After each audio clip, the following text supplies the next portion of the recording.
Merhaba arkadaşlar, örgü kanalıma hoş geldiniz. Minik bebeklerimiz için kolay ve güzel tığ işi yelek yaptım. Bugün bu yelek anlatımını sizlerle paylaşmak istiyorum. Ben bugün bu yelek anlatımını 3 aylık bebek ölçüsüne göre yapıyorum.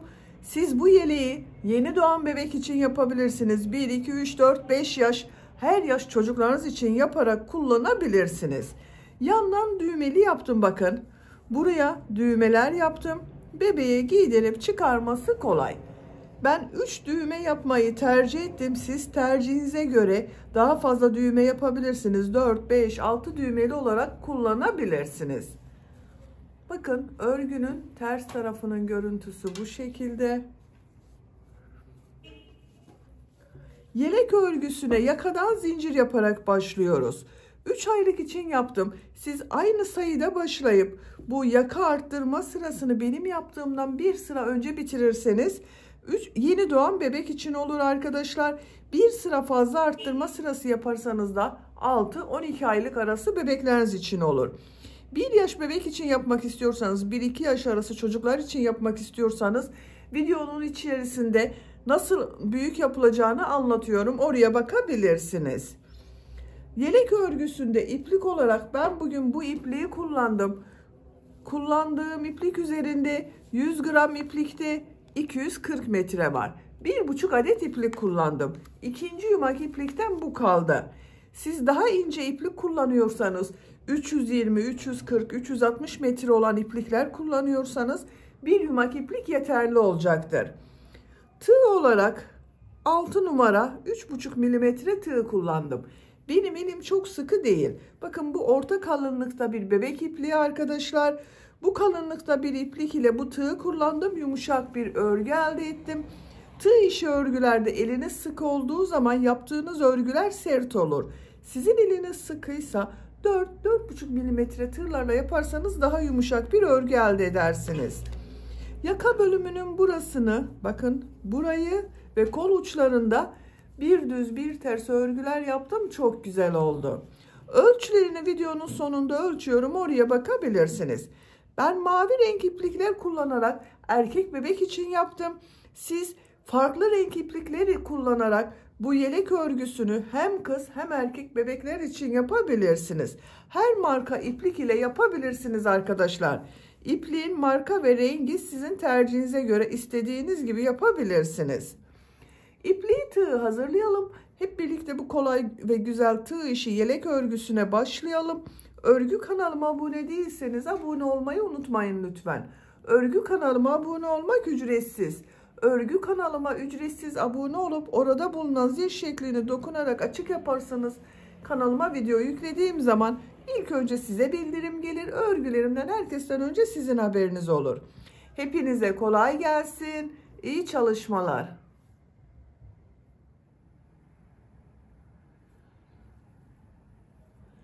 Örgüye zincir yaparak başlıyoruz. İlk ilmeği ben bu şekilde yapıyorum. Zincirleri yapmaya başlıyorum. Çok sıkı zincirler yapmıyorum.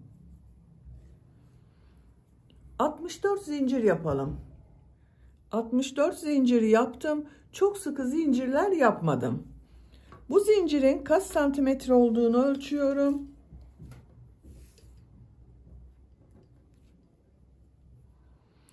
29 santimetre zincir uzunluğu var.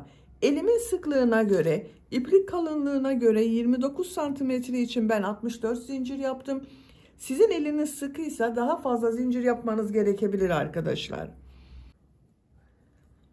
3 zincir dönüş için yapıyorum. 1, 2, 3. Tığ üzerine iplik alıyorum. 3 ilmek atlıyorum. 1, 2, 3. 4. ilmek içine trabzan yapıyorum. Diğer ilmeklere trabzan yaparak devam ediyorum. Her ilmek üzerine bir trabzan yapıyoruz. Bu sıra başında yaptığım, bakın 3 ilmek atlayarak bir trabzan yaptım. Bununla birlikte toplam 64 trabzan olacak. Sıra sonuna kadar devam edelim. Zincirler üzerine trabzan yaparak sıra sonuna kadar tamamladım. Bir sıra trabzan sırası yaptım arkadaşlar. Bu bir sıra üzerinde 64 trabzan var. İkinci sıradayım. İkinci sırada yaka bölümlerini ayırıyoruz. Kol, ön ve arka bölümü ayırıyoruz. Yandan düğmeli yapacağız. Yandan düğmeli yapacağımız için sıra başında ve sıra sonunda ön patlar yapıyoruz. Birisine düğme dikeceğiz, birisine düğme iliği yapacağız. Bu 64 trabzan için işaret yapıyorum. 1, 2, 3, 4, 5. trabzana şu şekilde işaret yapıyorum. Burası ön pat olacak. Kol bölümü için işaret yapıyorum. 12 trabzan yapıyorum kol için arkadaşlar. 2, 4, 6, 8, 10, 12. 13. trabzana arttırma için bakın işaret yapıyorum. Bu işaret yaptığım trabzanlarda arttırma yapacağız. Arka bölümdeyiz. Arka bölüm için 16 trabzan işaretliyorum. 2, 4, 6, 8, 10, 12, 14, 16. 17. trabzana işaret yapıyorum. Diğer kol bölümü için yine 12 trabzan işaret yapıyorum. 2, 4, 6, 8, 10, 12, 13. Ön bölüm için 11 trabzan işaret yapıyorum. 2, 4, 6, 8, 10, 11, 12. trabzana arttırma yeri için işaret yapıyorum. Sıra sonunda bakın 1, 2, 3, 4 trabzan kaldı. Sıra başında da 4 trabzan ayırdım. Buralar ön pat olacak. Bakın şu şekilde yerleştiriyorum arkadaşlar. Bakın. Burası ön bölüm. Bu iki taraf kol bölümü. Burası da arka bölüm olacak.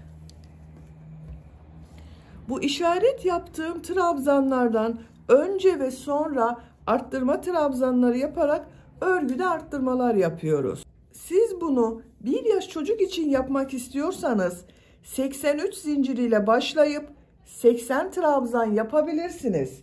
Yine bu ön patlarda 4'er trabzan işaret yapabilirsiniz. Kol bölümlerine 16 trabzan, arka bölümü 20 trabzan, ön bölümü de 15 trabzan yaparsanız 1 yaş çocuk için olur arkadaşlar. Ben bugün 3-6 ay arası çocuk için yapıyorum. Yeni doğan için de olur. İkinci sıradayım. Bir zincir yapıyorum. Örgüyü çeviriyorum. Bakın örgünün düz tarafı burası arkadaşlar. Bu işaret yaptığım trabzanları boşluktan alarak trabzan yapacağız. Diğer trabzanlar üzerine trabzan yapacağız.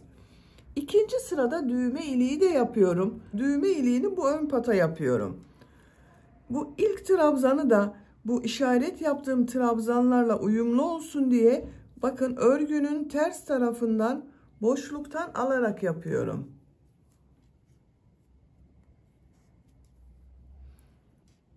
Bu trabzan üzerine trabzan yapıyorum. Düğme iliği yapmak için bir zincir yapıyorum. Bir ilmek atlıyorum. Bir trabzan yapıyorum.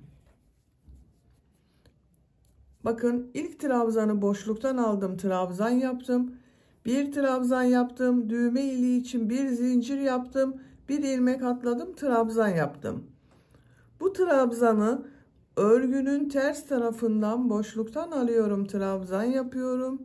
Bakın ön patlarda arttırma yapmıyorum. 4 trabzan ile örgü bitesiye kadar devam edecek. Buraya bir arttırma trabzanı yapıyorum. Bakın boşluktan alarak yaptığım trabzandan sonra arttırma trabzanı yaptım. Diğer ilmeklere trabzan yaparak devam ediyorum.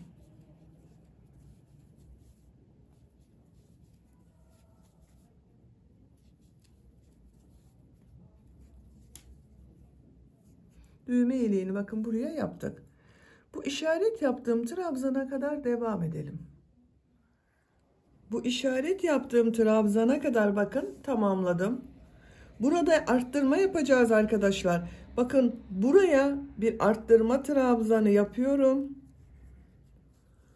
Ön bölüm için bir arttırma trabzanı yaptım. Boşluktan alıyorum. Bakın örgünün ters tarafından şu şekilde boşluktan alıyorum. Trabzan yapıyorum. Kol bölümü için buraya bir arttırma trabzanı yapıyorum. Diğer ilmeklere trabzan yaparak devam ediyorum.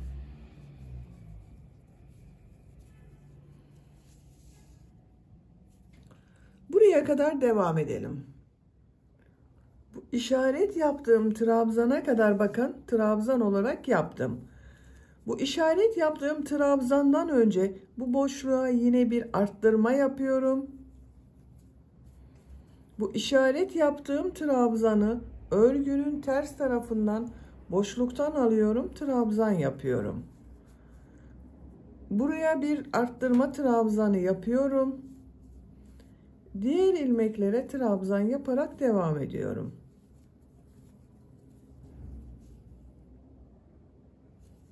Buraya kadar devam edelim. Buraya kadar bakın trabzan yaptım.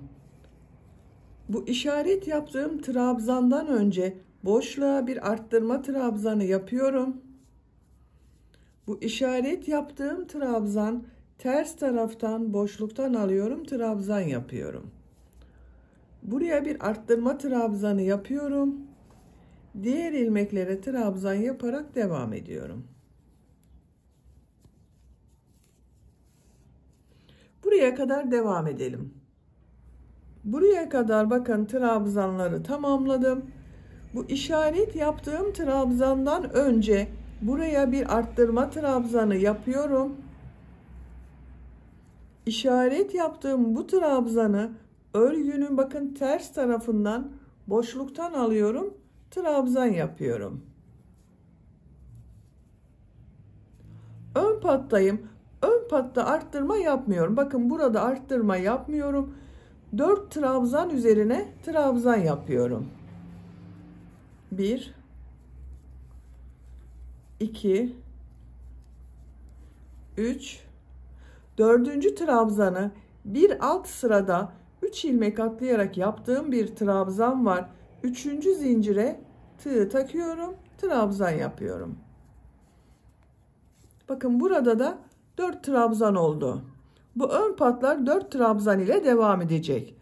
Kol bölümünde, arka bölümde ve ön bölümde her sırada 2 trabzan artma yapacağız arkadaşlar. Bu boşluktan alarak yaptığım trabzanlardan önce ve sonra sadece bu ön pat yaptığımız yerde arttırma yapmıyoruz. Bir zincir yapıyorum, örgüyü çeviriyorum. 3. sıradayım. İlk trabzan düz taraftan boşluktan alıyorum, trabzan yapıyorum. Bu ilk trabzanlar arkadaşlar burasıyla uyumlu olsun diye boşluktan alarak yapıyorum. Sıra sonlarında düz trabzan yapıyorum. 3 ilmek üzerine trabzan yapıyorum. Bakın bu patta 4 trabzan var. Burada arttırma yapmıyorum. Bu işaret yaptığım trabzanı düz taraftan boşluktan alıyorum, trabzan yapıyorum. Bu sırada düz taraftan boşluktan alarak trabzan yapıyorum. Buraya bir arttırma trabzanı yapıyorum. Diğer ilmeklere trabzan yaparak devam ediyorum.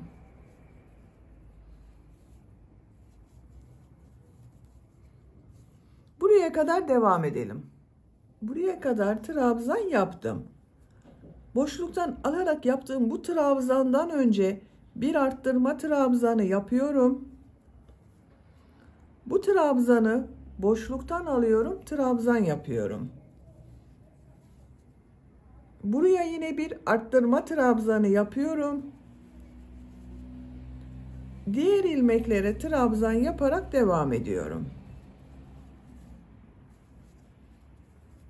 Arttırmalar bu şekilde olacak arkadaşlar. Bu boşluktan alarak yaptığımız trabzandan önce ve sonra birer defa trabzan yapıyoruz. Burada da yine arttırma trabzanları yapalım. Bu ön pata kadar devam edelim. Buraya kadar tamamladım. Boşluktan alarak yaptığım trabzanlardan önce ve sonra bakın arttırma trabzanları yaptım. Ön pattayım. Burası ön bölüm oluyor. Bakın düğme iliği yaptığımız taraf ön bölüm. Ön bölüm için buraya bir arttırma trabzanı yapıyorum. Boşluktan alarak trabzan yapıyorum. İlmek üzerine trabzan yapıyorum. Düğme iliği yaptığım bir zincir üzerine trabzan yapıyorum. 2 ilmek üzerine trabzan yapıyorum. Bakın düğme iliği daha belirgin oldu.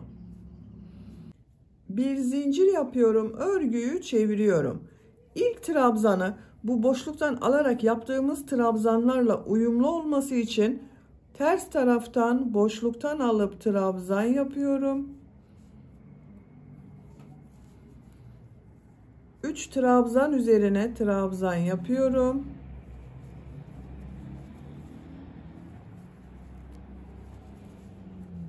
Boşluktan alarak bakın ters taraftan boşluktan alarak trabzan yapıyorum. Arttırma trabzanı yapıyorum. Diğer ilmeklere trabzan yaparak devam ediyorum.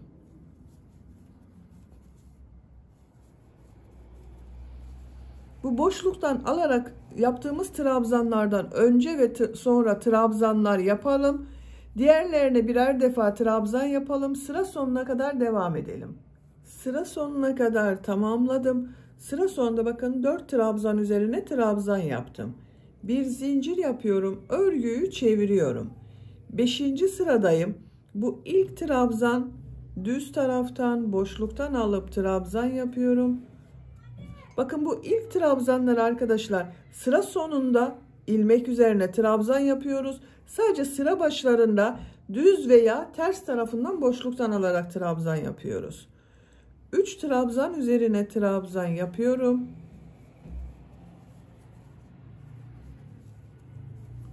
Bu trabzan düz taraftan boşluktan alıp trabzan yapıyorum. Bakın burada arttırma yapmıyorum. Bu ön pat 4 trabzan ile devam edecek. Kol için bu arttırma yerine bir trabzan yapıyorum. Diğer ilmeklere trabzan yaparak devam ediyorum. Bu arttırma yerlerinde arkadaşlar bakın bu boşluktan alarak yaptığımız trabzanlardan önce ve sonra birer tane arttırma trabzanı yapıyoruz. Sadece bu ön patlarda arttırma yapmıyoruz. Bundan önce yapıyoruz veya tersten yaparken sonra yapıyoruz. Bu sıra başında ve sıra sonunda 4 trabzan örgü bitesiye kadar devam edecek. Sıra sonuna kadar devam edelim. Sıra sonuna kadar tamamladım. Sıra sonunda bakın 4 trabzan yaptım. Bir zincir yapıyorum. Örgüyü çeviriyorum. 6. sıradayım. Bu ilk trabzan ters taraftan boşluktan alıp trabzan yapıyorum. 3 trabzan üzerine trabzan yapıyorum.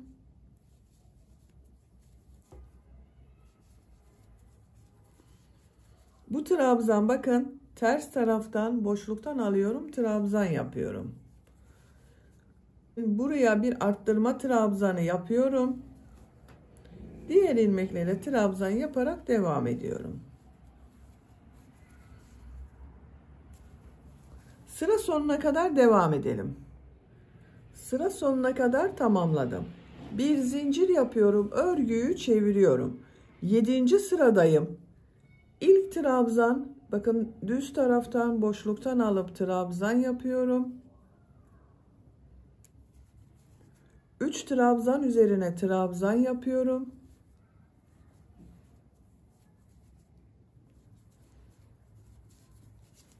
Bu trabzan boşluktan alıp trabzan yapıyorum. Kol için buraya bir arttırma trabzanı yapıyorum. Diğer ilmeklere trabzan yaparak devam ediyorum.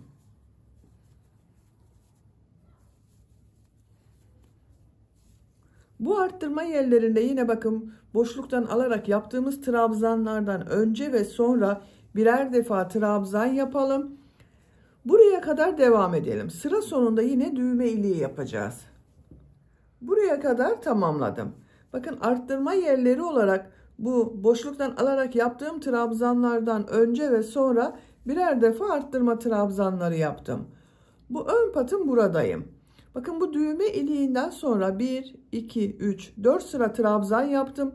Bu sırada tekrar düğme iliği yapmak istiyorum. Siz daha ince iplik kullanıyorsanız bu düğme ilikleri arasında 5 sıra bırakabilirsiniz. Ben 4 sıra bırakmayı tercih ettim.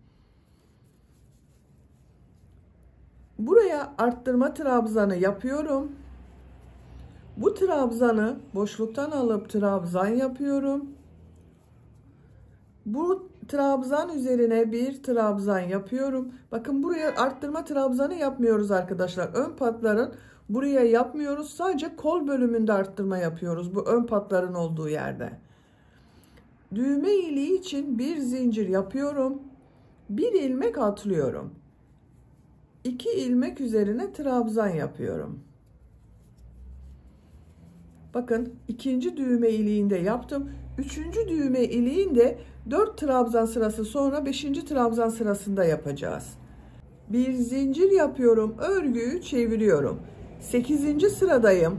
Bu ilk trabzan ters taraftan boşluktan alıp trabzan yapıyorum. Bu trabzan üzerine trabzan yapıyorum. Düğme iliği yaptığım zincir üzerine bir trabzan yapıyorum. Bu trabzan üzerine trabzan yapıyorum. Bu trabzanı ters taraftan boşluktan alıp trabzan yapıyorum. Buraya bir arttırma trabzanı yapıyorum. Diğer ilmeklere trabzan yaparak devam ediyorum.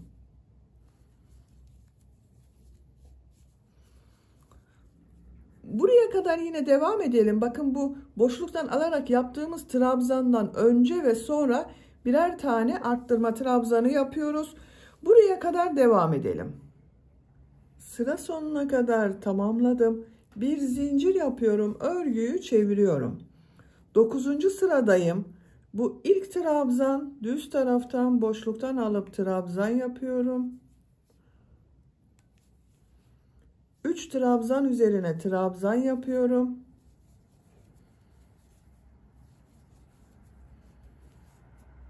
Boşluktan alıp trabzan yapıyorum. Arttırma yerine bir trabzan yapıyorum. Diğer ilmeklere trabzan yaparak devam ediyorum. Bakın arkadaşlar, roba bölümünün örgüsü bu şekilde devam edecek. Roba örgüsüne 1 veya 2 sıra bu şekilde buralardan arttırmalar yapmayı unutmayalım. Arttırmalar yaparak devam edelim. Roba bölümünü 10 sıra olarak tamamladım. 1, 2, 3, 4, 5, 6, 7, 8, 9, 10. Düğme iliği yaptım. Bakın bu sıradan sonra 1, 2, 3 sıra yaptım arkadaşlar. Roba bölümünü burada bitiriyorum. 11. sıradan itibaren kolları gövde bölümünden ayırma işlemi yapıyorum arkadaşlar. Siz biraz büyük olsun istiyorsanız 1 veya 2 sıra devam edebilirsiniz. Bu şekilde. Bakın görüntüsü böyle. Bu ön pat üzerine düğme ilikleri yaptığımız bu ön patı getiriyorum. Görüntüsü bu şekilde görünüyor.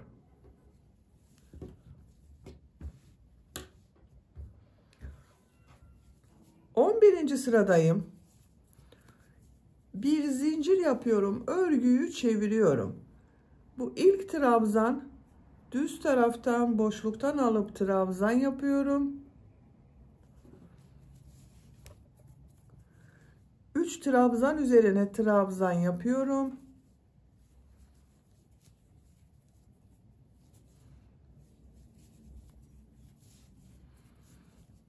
Bu trabzanı boşluktan alıp trabzan yapıyorum. Bakın ön pat örgüsünü yaptık.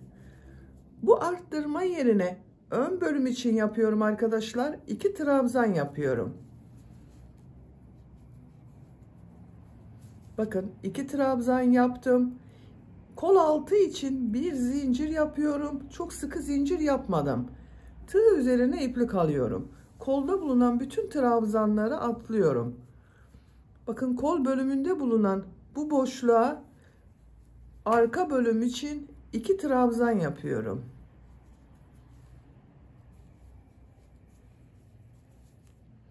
Trabzanı boşluktan alıp trabzan yapıyorum. Arttırma yerine 2 trabzan yapıyorum. Gövde bölümü dar olmasın diye bakın buralara 2 trabzan yaptım. Bakın arkadaşlar, bu şekilde gövde bölümünün ilk sırasını oluşturduk. Arka bölümde bulunan diğer ilmeklere trabzan yaparak devam ediyorum.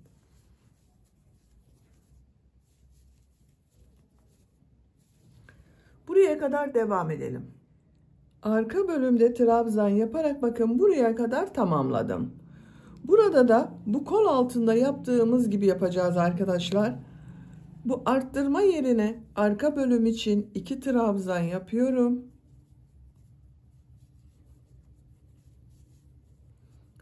Bu trabzanı düz taraftan boşluktan alıp trabzan yapıyorum. Bu arttırma yerine 2 trabzan yapıyorum. Bakın bu boşluktan alarak yaptığım trabzandan önce arttırma için 2 trabzan yaptım. Sonra yine 2 trabzan yaptım. Kol altı için bir zincir yapıyorum. Burada da bir zincir yaptım. Burada da bir zincir yapıyorum. Tığ üzerine iplik alıyorum. Kolda bulunan bütün trabzanları atlıyorum. Bakın bu boşluktan alarak yaptığım trabzandan önce buraya arttırma için 2 trabzan yapıyorum. Bu trabzan boşluktan alıyorum, trabzan yapıyorum. Ön bölüm için buraya 2 arttırma trabzanı yapıyorum. Bakın bu kol altı da diğer kol altında yaptığımız gibi oldu. Diğer ilmeklere trabzan yaparak devam ediyorum. Buraya kadar devam edelim. Buraya kadar ön bölümde trabzanları yaptım. Bu bakın boşluktan alarak yaptığım trabzandan önce arttırma için 2 trabzan yapıyorum. Son arttırmalar arkadaşlar, başka arttırma yapmayacağız. Bu trabzanı boşluktan alıyorum, trabzan yapıyorum. 4 trabzan üzerine trabzan yapıyorum.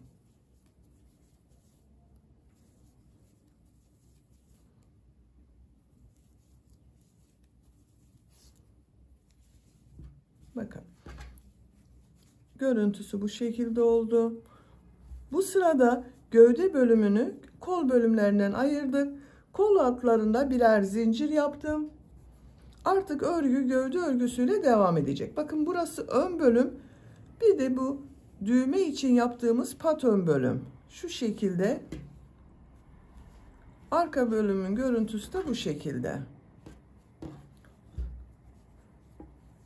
Bakın bu düğme iliğinden sonra 4 trabzan sırası yaptım. Bu iki düğme iliği arasında 4 trabzan sırası var. 1, 2, 3, 4. 1, 2, 3, 4. Bu sırada düğme ilikleri yapacağız. 12. sıradayım arkadaşlar. Bir zincir yapıyorum. Örgüyü çeviriyorum. İlk trabzan boşluktan alıp trabzan yapıyorum. Trabzan üzerine trabzan yapıyorum. Düğme iliği için bir zincir yapıyorum. Bir ilmek atlıyorum. Bir trabzan yapıyorum. Bakın 3. düğme iliğini de buraya yaptık. Ben bugün bu örgüde 3 düğme iliği yapıyorum. Siz tercihinize göre 4-5 düğmeli olarak örgünün sonuna kadar devam edebilirsiniz. Bu trabzanı bakın örgünün ters tarafından boşluktan alıp trabzan yapıyorum. Artık arttırma yapmıyorum. İlmekler üzerine trabzan yapıyorum.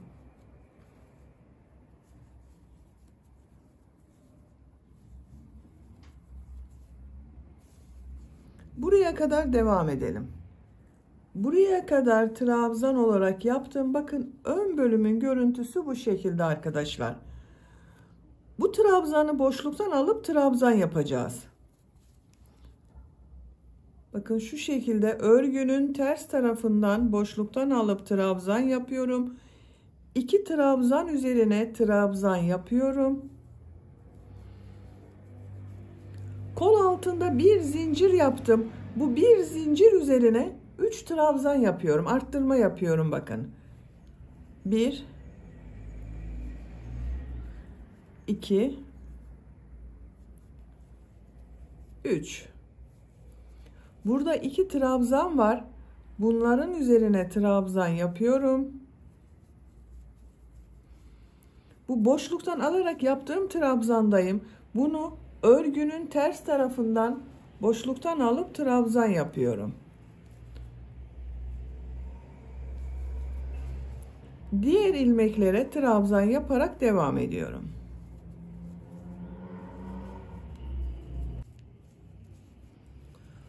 Bakın kol altında bir zincir üzerine 3 trabzan yaptım. 2, 4, 6, 7 trabzan var. Bu iki boşluktan alarak yaptığım trabzanlar arasında 7 trabzan var.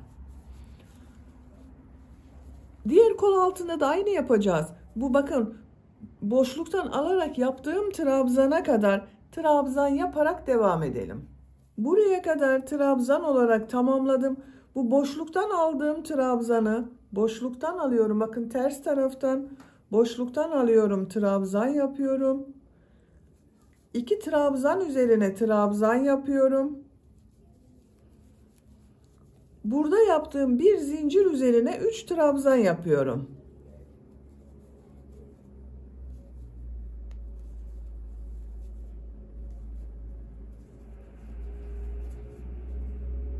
Bu trabzan üzerine trabzan yapıyorum. Trabzan üzerine trabzan yapıyorum. Bu ters taraftan bakın boşluktan alıyorum. Bunu unutmayalım arkadaşlar. Ters taraftan veya düz taraftan boşluktan alarak yapmayı unutmayalım bu trabzanlara. Bakın bu kol altında da 3 trabzan fazla yaparak arttırma yaptım. Bunun aynısı oldu. Bu arada bakın 2, 4, 6, 7 trabzan var. Burada da 7 trabzan olacak. 2, 4, 6, 7. Bu iki boşluktan alarak yaptığımız trabzan arasında 7 trabzan var. İlmekler üzerine trabzan yaparak devam ediyorum.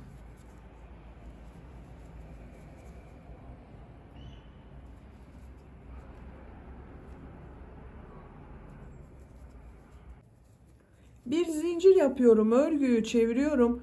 İlk trabzan bakın düz taraftan boşluktan alıyorum, trabzan yapıyorum. 3 trabzan üzerine trabzan yapıyorum.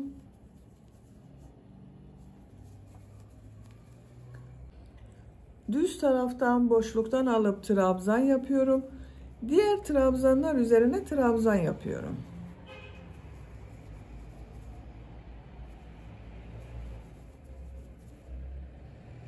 Artık arttırma yapmıyorum. Arttırma yapmadan trabzanlar ile devam ediyorum. Boşluktan alıyorum, trabzan yapıyorum.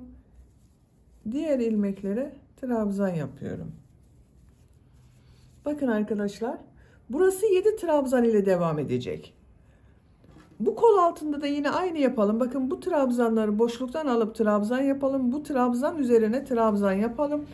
Buraya kadar devam edelim. Sıra sonuna kadar tamamladım. Bakın burada yaptığım düğme iliğini yine sizinle yapalım. Şu şekilde trabzanı boşluktan alıyorum. Trabzan üzerine trabzan yapıyorum. Düğme iliği yaptığım zincir üzerine bir trabzan yapıyorum. Trabzan yapıyorum. Son ilmeğe trabzan yapıyorum. 3 düğme iliği yaptım arkadaşlar. Ben başka düğme iliği yapmıyorum. Siz düğme iliği yapmak istiyorsanız bu arada bıraktığımız trabzan sayısınca örgü bitesiye kadar devam edebilirsiniz. 4, 5, 6 düğmeli olarak yapabilirsiniz. Bir zincir yapıyorum. Örgüyü çeviriyorum. İlk trabzanı bakın ters taraftan boşluktan alıp trabzan yapıyorum. Trabzan üzerine trabzan yapıyorum.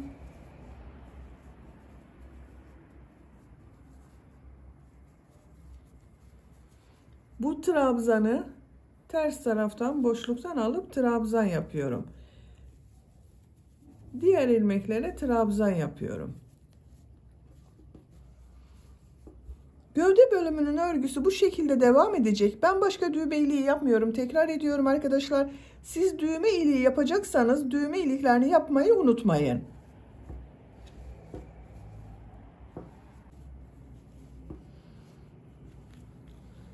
Gövdenin örgüsüne devam edelim. Gövde örgüsünü tamamladım. Kaç sıra yaptığımı sayıyorum. Kol altı yaptığım bu sıradan itibaren bakın 1, 2, 3, 4, 5, 6, 7, 8, 9, 10, 11, 12, 13, 14 sıra yaptım. Santimetre olarak ölçüyorum. 13 santimetre yükseklik var. Burada bitirmiyorum arkadaşlar. Uç bölümde daha devam edeceğiz. Siz biraz uzun olsun istiyorsanız bir sıra veya 2 sıra devam edebilirsiniz. Bakın görüntüsü bu şekilde oldu. Bakın iplik ucu burada bekletiyorum. Bu sırada bu trabzanları bir düz bir ters boşluktan alıp trabzan yapıyorum. 2 zincir yapıyorum. Bu 2 zincirde bir trabzan oluyor. Örgüyü çeviriyorum. İlk trabzan düz taraftan boşluktan alıyorum, trabzan yapıyorum. Bakın şu şekilde tığı boşluğa takıyorum arkadaşlar. Bakın. Ters taraftan boşluktan alıp trabzan yapıyorum. Bir düz bir ters boşluktan alarak trabzan yapıyoruz. Boşluktan alıyorum, trabzan yapıyorum. Bakın bu boşluktan alarak yaptığım trabzanı yine şu şekilde düzgün gelecek şekilde boşluktan alarak yapıyorum. Bu sırada bakın ters taraftan denk geldi. Ters taraftan boşluktan alıyorum, trabzan yapıyorum. Bakın. Diğer trabzan bir düz bir ters boşluktan alarak trabzan yapıyorum.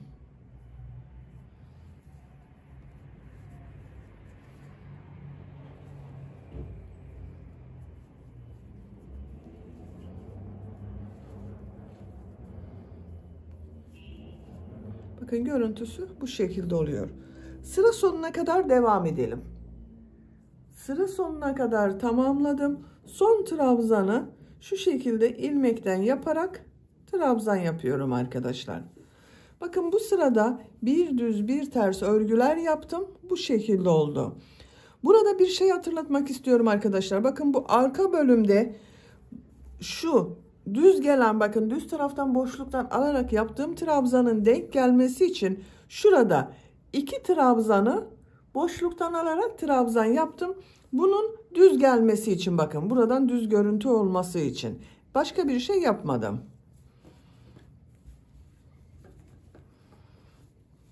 Bakın bu şekilde görünüyor.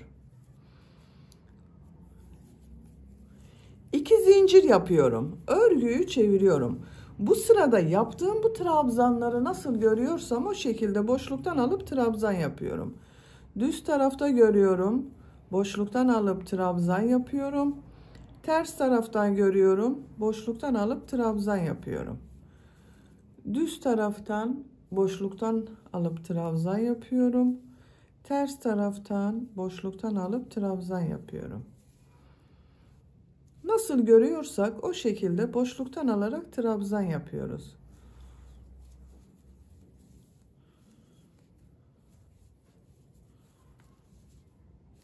Sıra sonuna kadar devam edelim. Sıra sonuna kadar tamamladım. İpliği kesiyorum.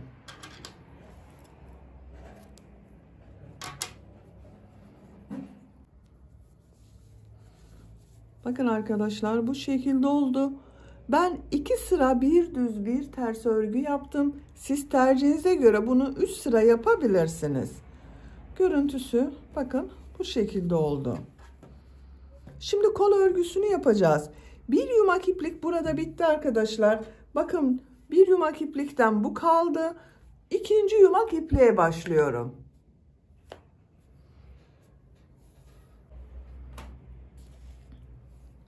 Gövde bölümünü bitirdik. Şimdi kol örgüsünü yapalım. Kol altından başlıyorum. Kol altında yaptığım bu bir zincire ipliği bağlıyorum.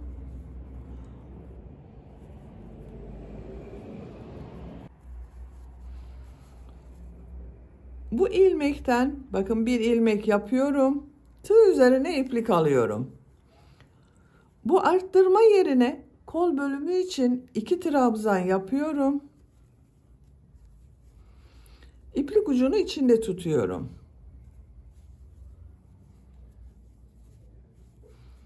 Diğer ilmekler üzerine trabzan yaparak devam ediyorum. Her ilmek üzerine bir trabzan yapıyorum.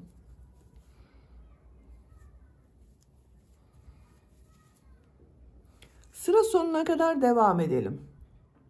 Sıra sonuna kadar trabzan yaparak tamamladım. Arttırma yerine kol için 2 trabzan yapıyorum.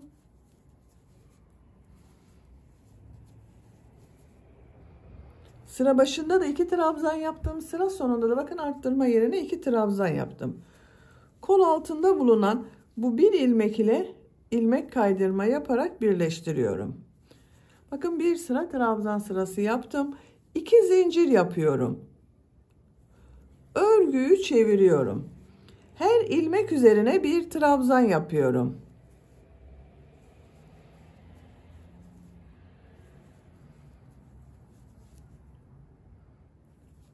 Sıra sonuna kadar devam edelim. Sıra sonuna kadar tamamladım. Son ilmeğe trabzan yaptım. İlk ilmek bakın bu 2 zincir yaptığım ilmek üzerindeki ilmek ile ilmek kaydırma yaparak birleştiriyorum. Bakın arkadaşlar bu şekilde oldu. 2 zincir yapıyorum. Örgüyü çeviriyorum. Bu sıradan itibaren bu yaptığım trabzanı bir düz bir ters boşluktan alıp trabzan yapıyorum. Burada yaptığım gibi. İlk trabzan düz taraftan boşluktan alıp trabzan yapıyorum. Ters taraftan boşluktan alıp trabzan yapıyorum.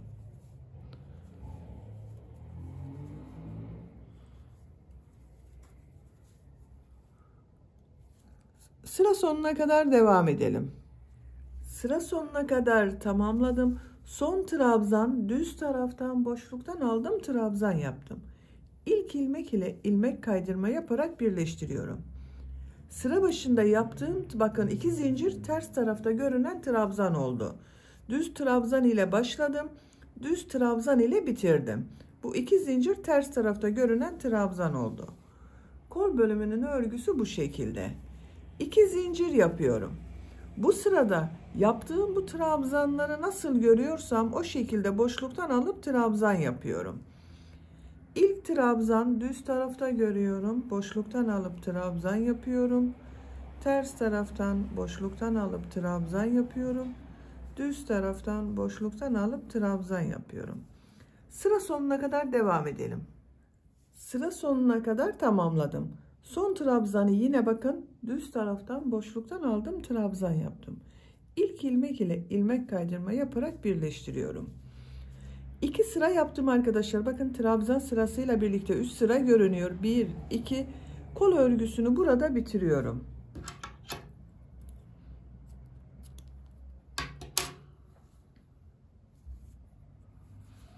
Bakın kolun örgüsü bu şekilde oldu. Diğer kol örgüsünü de ben aynı şekilde başladım bitirdim. Bakın kolları bu şekilde oldu. Şimdi yaka örgüsünde yapalım. Yakanın buradan başlıyorum. Buradan bir ilmek yapıyorum. 2 zincir yapıyorum. Bakın bu yaka başlangıcına 2 zincir yaptım. Bu trabzanlar var. Bakın örgüye başlarken trabzan sırası yaptım. Bunları bir düz bir ters boşluktan alıp trabzan yapıyorum. İlk trabzan ters taraftan boşluktan alıp trabzan yapıyorum. Düz taraftan boşluktan alıp trabzan yapıyorum. Burada yaptığımız gibi bir düz bir ters örgüler yapıyoruz arkadaşlar. Ters taraftan boşluktan alıp trabzan yapıyorum. Düz taraftan boşluktan alıp trabzan yapıyorum.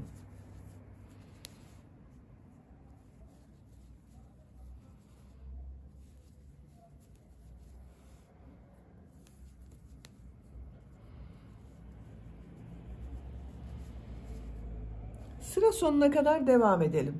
Yaka çevresinde bir düz bir ters boşluktan aldım, trabzan yaptım. Sıra sonuna kadar tamamladım. Bakın görüntüsü bu şekilde arkadaşlar. Düğmelerini de diktim ben. Bakın 3 düğme iliği yaptım. Buraya 3 tane düğme diktim tam karşısına.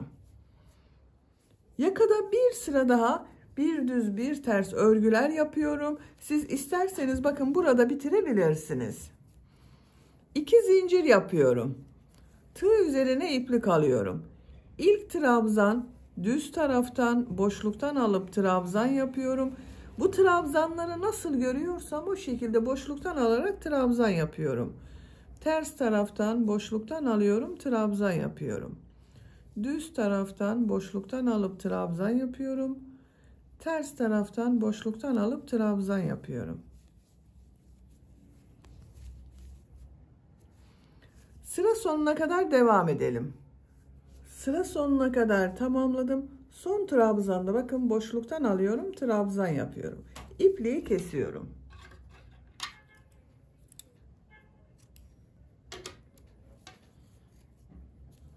Bakın arkadaşlar, yaka bölümünün görüntüsü bu şekilde oldu.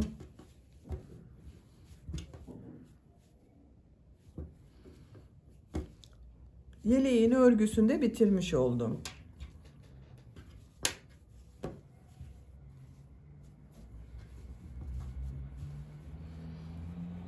Düğmelerini takıyorum.